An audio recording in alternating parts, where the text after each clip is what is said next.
Hey everyone, welcome back to the channel. Today, I'm diving into a story that hits hard for our generation, especially for college students navigating the chaos of young adulthood. It's a tale about how impulsive decisions and unchecked emotions can spiral into something much darker. In today's fast-paced world, where social media amplifies every drama, it's easy to let anger or rejection push us to make choices we later regret. This story is about two college students, Nick and Rachel, whose lives get tangled in a web of vengeance, mistakes, and supernatural consequences. So, buckle up and let's get into it. If you're new here, don't forget to hit that subscribe button and join our community.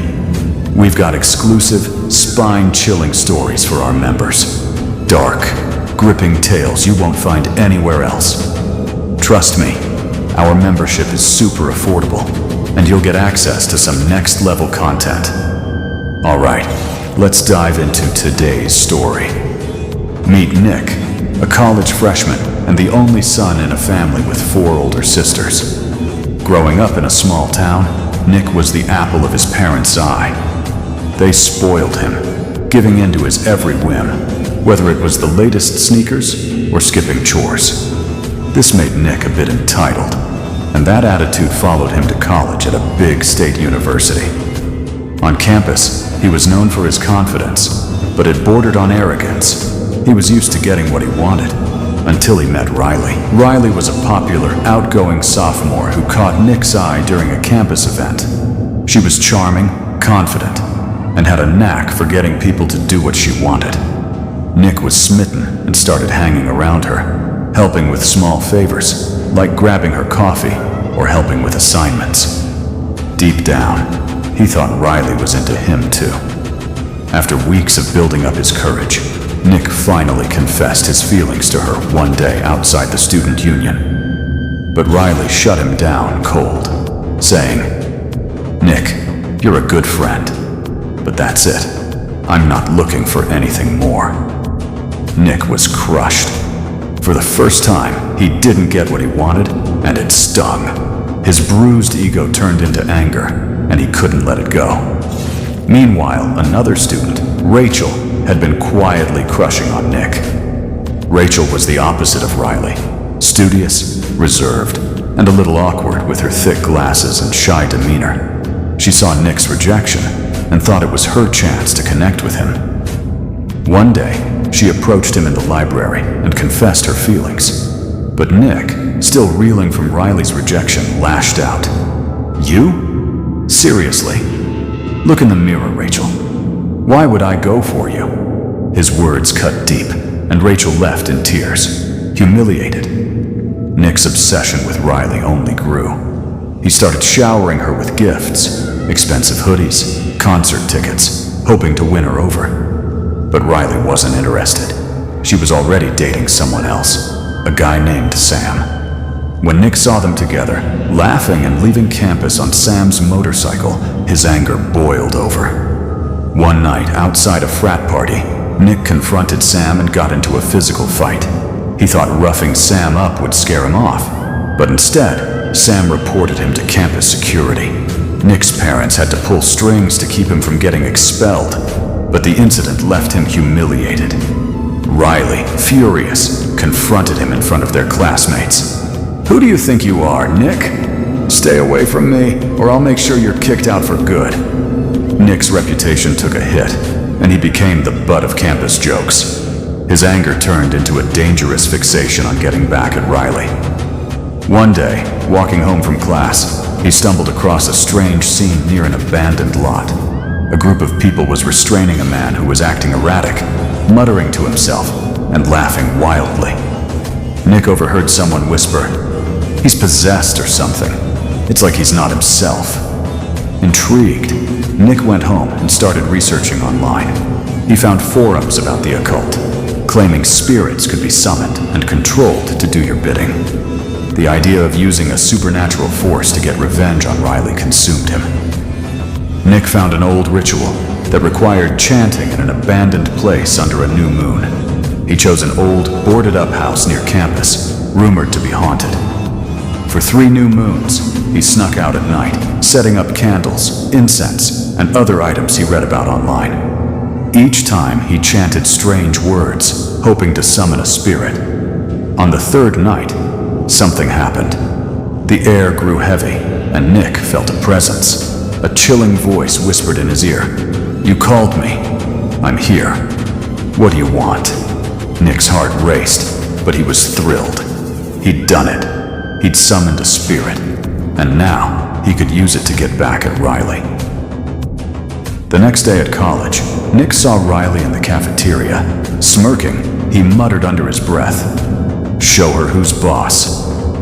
Moments later, Riley tripped, spilling her coffee all over herself.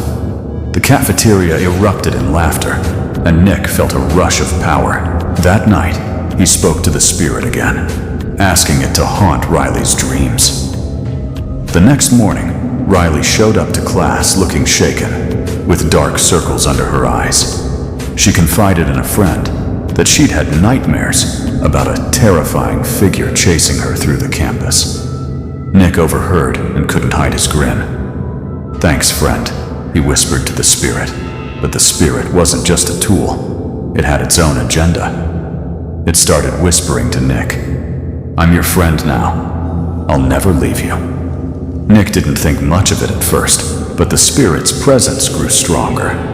Meanwhile, Riley was falling apart. She started missing classes, avoiding friends, and looking paranoid. One day, she confronted Nick, piecing it together. "You're doing this, aren't you? What did you do to me?" Nick laughed and said, "Accept my offer, Riley. Be with me, or this gets worse." Desperate and scared, Riley agreed, breaking up with Sam to save herself. Nick thought he'd won. He and Riley started dating, and their relationship became the talk of the campus. But Rachel, who still cared for Nick despite his cruelty, saw through Riley's intentions. She warned him, "Nick, she's using you. She doesn't care about you. She's just scared. You're better than this." Nick brushed her off, annoyed. "Mind your own business, Rachel. You're just jealous." But Rachel wasn't done. Unknown to Nick, she'd been researching the occult too. She'd found a way to summon her own spirit, and had secretly bound Nick's spirit to herself before he even started his rituals. When she saw Nick spiraling, she decided to intervene.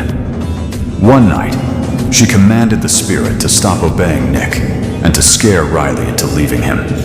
The spirit complied, and Riley, overwhelmed by fear, broke things off with Nick, saying, "I can't do this anymore. You're toxic." Nick was furious. He tried summoning the spirit again, but it didn't respond.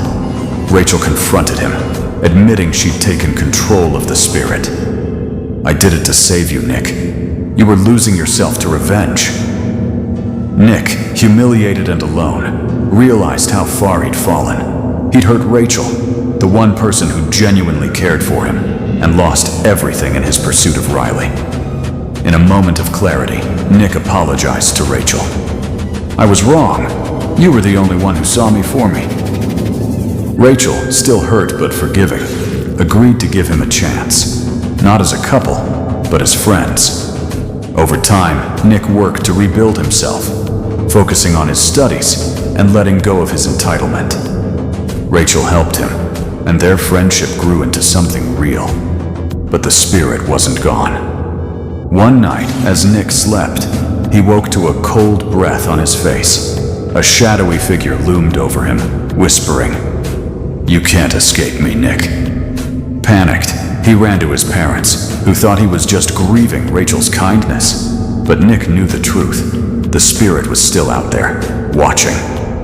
Months later, Nick disappeared from campus. Some say he ran away. Others whisper the spirit took him. The truth? No one knows. But this story is a reminder. Revenge might feel good in the moment, but it can cost you everything. Don't let anger or pride lead you down a path you can't come back from. So, what did you think of this story? Let me know in the comments. And if you want more chilling tales like this, join our membership for exclusive content. It's super affordable, and you'll love the extra stories. Until next time, stay safe and think twice before letting revenge take the wheel.